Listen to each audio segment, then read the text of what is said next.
الحمد لله رب العالمين، والصلاة والسلام على سيد المرسلين خاتم النبيين محمد وآله وصحبه أجمعين، ومن تبعهم بإحسان ودعا بدعوتهم واستنى بسنتهم إلى يوم الدين.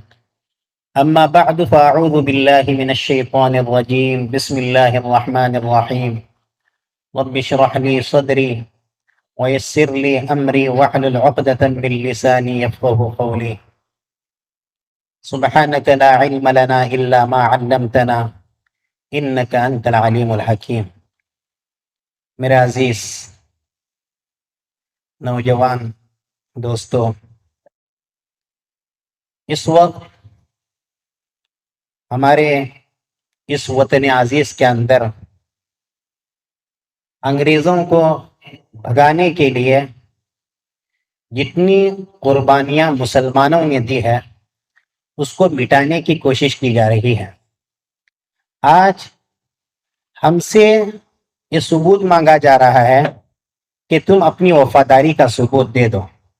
حالانکہ آسمان گواہ ہے، زمین گواہ ہے، یہ چاند سورج ستارے گواہ ہیں کہ اس ملک کو آزاد کرنے کے لیے مسلمانوں نے جتنی قربانی دی ہے اور کسی نے اتنی قربانی نہیں دی.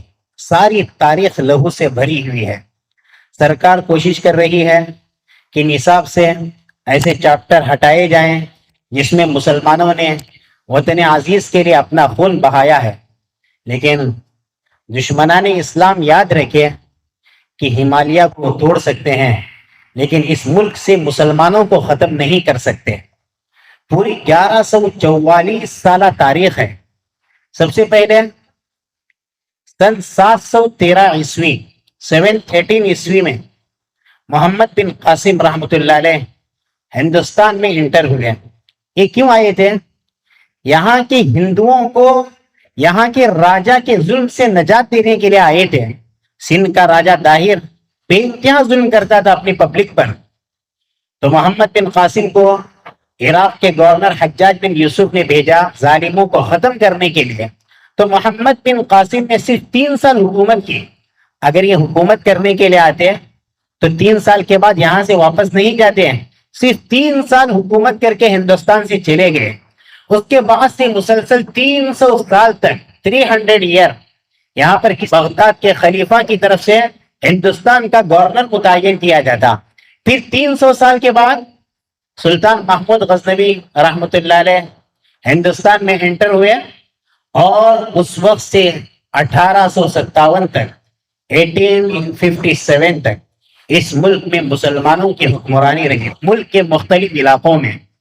تو 713 عیسوی سے 1857 عیسوی تک 1144 سال، 1000 سے بھی زیادہ سال اس ملک پر مسلمانوں نے حکمرانی کی ہے. اس حکومت کے دوران ایک مثال بھی نہیں ملتی صحیح تاریخ میں کہ کسی مسلمان حاکم نے کسی ہندو کو تکلیف دی ہو، کسی ہندو کے مندر پہ ہاتھ اٹھایا ہو. سب سے زیادہ اس وقت جو بدنام کیا جا رہا ہے 2 حکمرانوں کو. ایک حضرت اورنگزیب عالمگیر رحمۃ اللہ علیہ جو مغلیہ سلطنت کے بادشاہ تھے، اور انہوں نے جتنی سال حکومت کی اس ملک پر مغلیہ سلطنت میں سے اور کسی نے حکومت نہیں کی. 48 سال تک حکومت کی، 48 ایئر. اتنے متقی تھے، حکومت کا 1 پیسہ نہیں لیتے تھے، دال چاول پہ گزارا کرتے تھے. ان کی آمدنی کیسی ہوتی تھی؟ اپنے ہاتھ سے قرآن کریم لکھتے پڑھے خطاط تھے. اللہ تعالیٰ نے ان کو لکھنے کی صلاحیت دی تھی. آج بھی دارالعلوم دیوبند کے اندر ان کا ایک پارہ ہاتھ سے لکھا ہوا موجود ہے.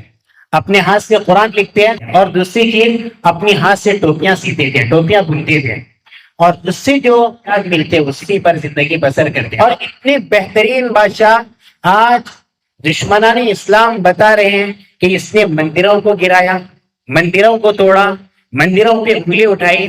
یاد رکھیں، غلط فہمیاں پیدا کریں. وہ ایک واقعہ ہوا تھا، ایک مرتبہ ان کا قافلہ جا رہا تھا، اس کے اندر ہندو راجا بھی تھے، ہندو رانیاں بھی تھی، اور بہت چاہتے تھے اپنے بادشاہ کو.